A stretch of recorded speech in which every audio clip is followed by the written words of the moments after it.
అభి విషయంలో పరిస్థితులు మొత్తం ఒక్కసారిగా తనకు అనుకూలంగా మారిపోయాయి. అభి పట్టిందల్లా బంగారం అయిపోయే స్టేజ్‌కి వెళ్ళిపోయాడు. మరోవైపు శ్రీలత, సందీప్ ఇద్దరూ కలిసి అభికి కాల్ చేస్తారు. కలిసి మాట్లాడాలి అని కూడా అంటారు.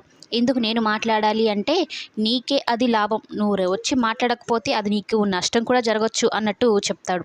సరేలే చూస్తాను, ఆలోచిస్తాను అన్నట్టు అభి కూడా చెప్తాడు.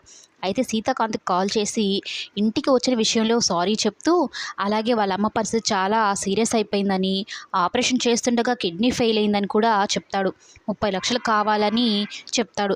నాకున్న పేదరికంలో మిమ్మల్ని ఇబ్బంది పెట్టాలంటే చాలా బాధగా అనిపిస్తుంది. కానీ ఏం చేయలేని పరిస్థితి సార్ నాదనేది చెప్తూ ఉంటే, ఇక తల్లి సెంటిమెంట్‌తో కొట్టడంతో సీతాకాంత్ అయితే చాలా బాధపడిపోయి, సరే అమౌంట్ నేను వేస్తాను, అకౌంట్ డీటెయిల్స్ నాకు పంపించు, అలాగే హాస్పిటల్ పేరు చెప్పు అని చెప్పడంతో ఈ సీతాకాంత్‌ని తక్కువ అంచనా వేస్తాడు అభి.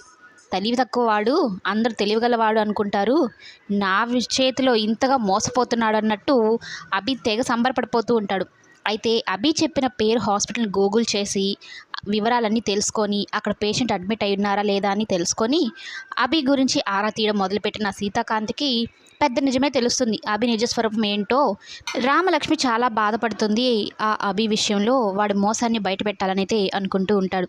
ఇక సిరి, ధనాలు కూడా వస్తారు. భోజనం చేస్తూ ఉంటారు. ఇక మాణిక్యం గురించి చాలా బాధపడుతూ ఉంటాడు ధన. అందులోనూ సీతాకాంత్‌తో కూడా చెప్తాడు, మా నాన్న చాలా ఫీల్ అయ్యారండి అన్నట్టు.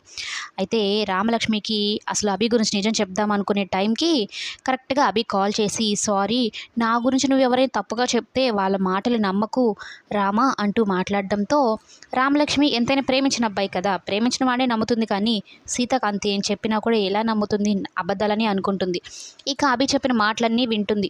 ఇక సీతాకాంత్‌కి అర్థమవుతుంది, ఇప్పుడు మనం ఏం చెప్పినా కూడా రామలక్ష్మి అభినే నమ్ముతుంది తప్ప నేను చెప్పిన నిజాలు తెలుసుకోలేకపోతుంది అని అయితే అనుకుంటూ చెప్పకపోవడమే మంచిదని అనుకుంటాడు. అయితే రామ ఇందాకేదో చెప్పాలన్నారు సార్ అభి గురించి అంటే, లేదు చిన్నది వాళ్ళ అమ్మకి ఎలా ఉంది, హెల్త్ కండిషన్ తెలుసుకుందాం అన్నట్టు మాట్లాడతాడు. మొత్తం నిజ నిజాలు సాక్ష్యాలతో సహా అభి బండారాన్ని బయట పెట్టిన తర్వాత రామలక్ష్మితో మాట్లాడదాం అన్నట్టు అనుకుంటాడు సీతాకాంత్.